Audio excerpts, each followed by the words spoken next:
Bonjour à tous. Genos 2. Digit Millennium. Zenith One. Comment brancher tout ça? Le principe de fonctionnement que j'ai souhaité pour ma configuration est la suivante. Je veux pouvoir piloter mon Zenith One depuis mon Genos 2 ou depuis mon accordéon numérique, sans avoir à tout débrancher et rebrancher à chaque fois. Et pouvoir m'enregistrer dans Cubase le plus facilement possible.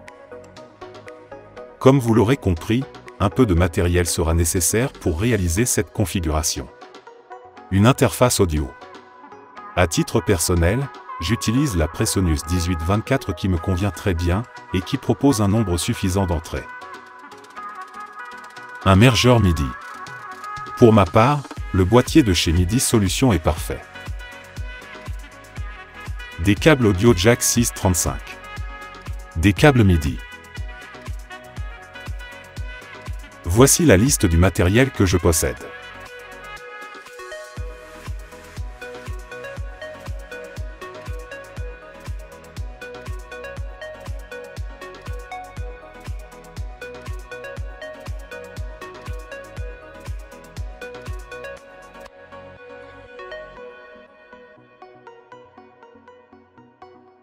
Voici un schéma de principe pour les connexions à effectuer. Bien entendu, il faudra l'adapter selon votre matériel. En noir, les câbles MIDI. En rouge, les câbles audio entre les différents instruments et l'interface audio. En bleu, les câbles audio en sortie de l'interface, pour raccordement sur votre système son. En vert, le câble USB reliant l'interface audio à votre ordinateur. Vous pourrez retrouver cette image dans la description de la vidéo. Nous pouvons à présent configurer les paramètres MIDI du Zenith One et du Genos 2. Suivez la vidéo tutoriel suivante pour régler pas à pas les paramètres MIDI. Vidéo complète disponible sur ma chaîne YouTube.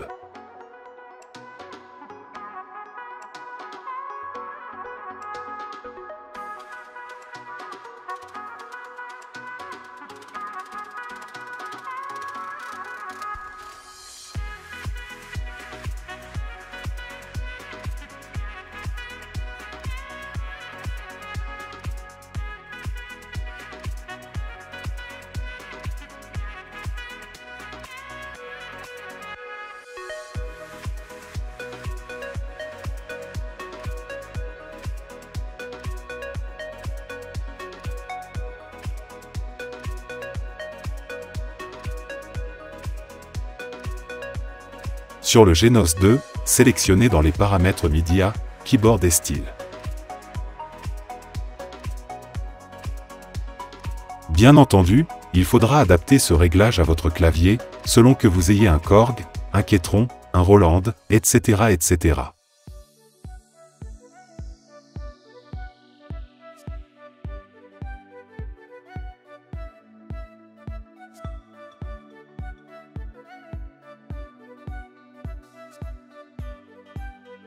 Pour l'accordéon, chaque modèle étant différent, il vous faudra veiller simplement à régler le Zenith One en mode accordéon dans les paramètres MIDI, et utiliser les canaux 1, 2 et 3 sur votre accordéon numérique. Passons à présent à la partie audio. Je réalise mes covers en enregistrement multipiste audio avec Cubase 9.5. Chaque instrument est connecté en stéréo à mon interface Presonus 1824 à l'aide de câbles jack 635. J'ai branché mon Zenith One sur les entrées 3 et 4 de l'interface, l'accordéon Digit sur les entrées 5 et 6 et enfin mon Genos 2 sur les entrées 7 et 8. Occupons-nous à présent des sorties audio. À l'aide de deux câbles jack, connectez votre interface audio à votre table de mixage. Pour ce faire, connectez deux câbles sur les sorties menoutes de votre interface audio, puis raccordez ces câbles sur votre table de mixage aux entrées souhaitées. Si vous souhaitez travailler au casque, deux possibilités vous sont offertes. Soit vous branchez votre casque sur votre table de mixage, ainsi vous pourrez régler votre mix à votre goût, mais attention, ce que vous entendrez ne sera pas ce que vous enregistrerez. Soit vous branchez votre casque en façade de votre interface audio sur les prises prévues à cet effet. Vous aurez alors le rendu le plus fidèle possible de votre enregistrement. Suivez la vidéo tutoriel suivante pour le démarrage de Cubase et l'enregistrement multipiste. Lorsque vous connecterez votre interface Presonus à votre ordinateur au moyen d'un câble USB, celui-ci lancera un installateur de programme. Suivez les instructions pour télécharger l'unité de contrôle, ainsi que les drivers nécessaires. Et si toutefois cela ne fonctionne pas, vous pourrez télécharger ces éléments sur le site Presonus comme indiqué sur la vidéo.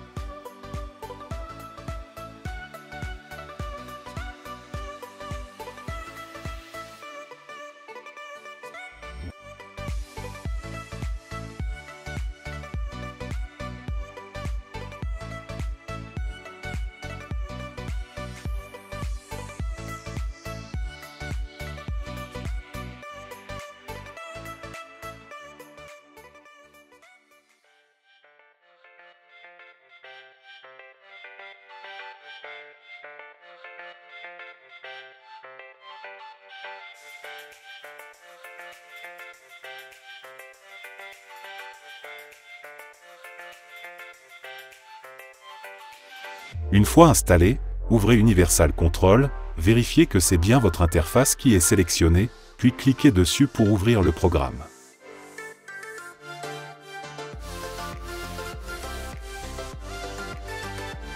Nous allons commencer par réunir les pistes mono en pistes stéréo. Procédez comme indiqué à l'écran.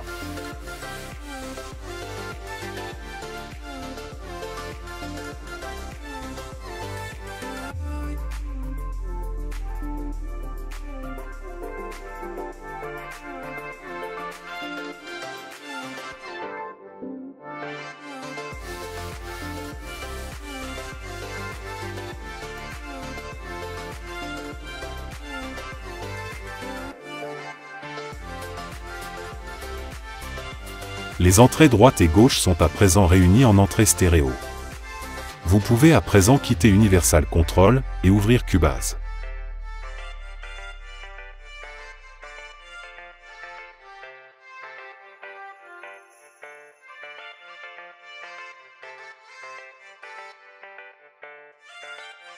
Nous allons assigner le bon pilote dans Cubase.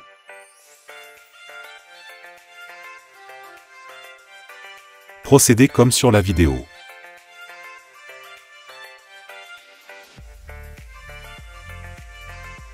Dans la liste déroulante, sélectionnez le driver adéquat.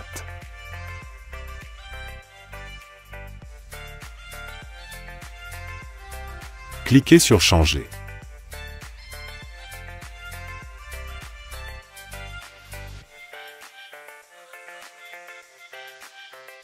Procédez à la configuration des entrées instruments comme indiqué sur la vidéo.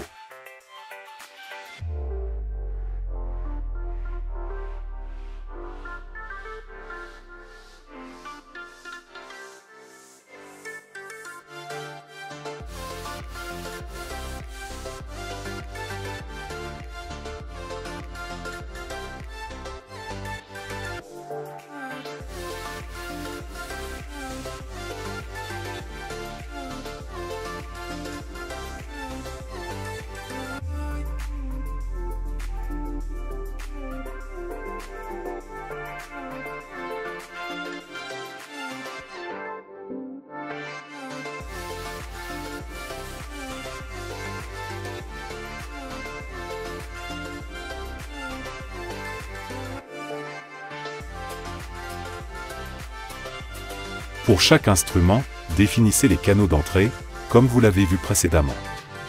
Ici, mon Zenith One en 3 et 4. Mon accordéon numérique en 5 et 6. Mon Genos 2 en 7 et 8.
Sauvegardez ensuite cette configuration pour pouvoir la retrouver facilement lors du prochain démarrage de Cubase.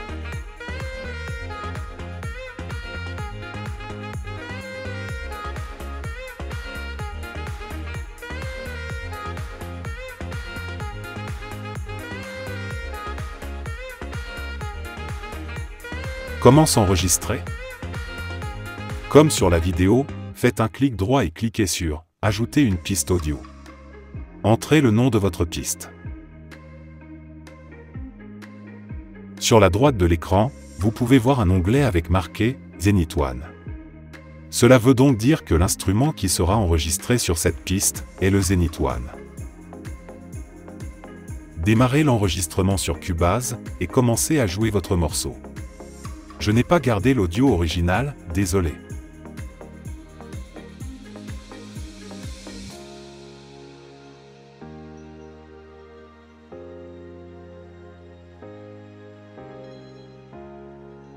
Une fois terminé, cliquez sur Stop. Puis recommencez l'opération en choisissant l'instrument que vous souhaitez enregistrer.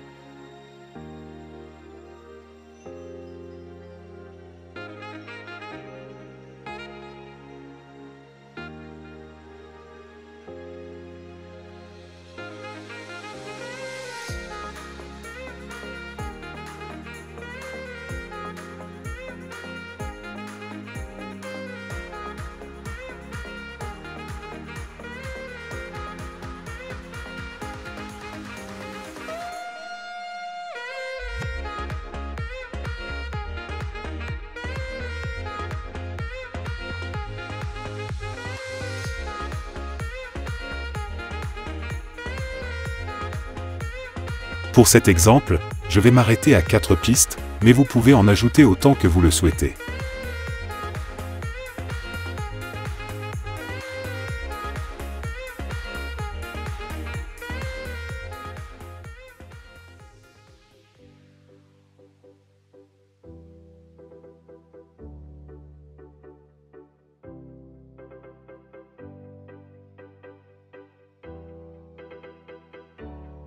Comme vous le voyez, je peux faire démarrer l'enregistrement là où je le souhaite.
Une fois votre enregistrement terminé, ajustez les volumes de chaque piste pour équilibrer le rendu.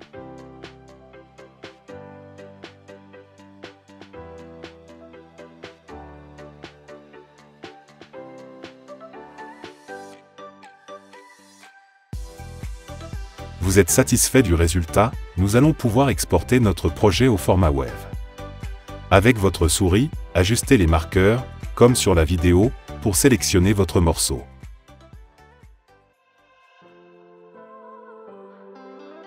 Cliquez ensuite sur Menu, puis Exporter, puis Mixage audio. Renseignez le nom de votre morceau puis, cliquez sur Exporter.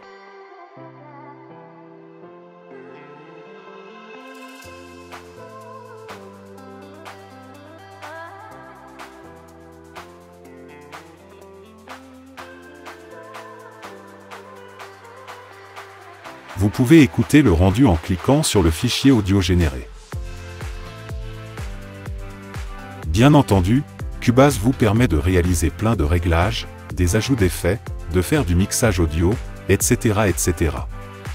Mais le but ici était de vous aider depuis les branchements de votre matériel jusqu'à l'initiation à Cubase de manière simple et ludique. Merci d'avoir regardé cette vidéo et n'oubliez pas de vous abonner à ma chaîne YouTube. À bientôt pour d'autres tutos.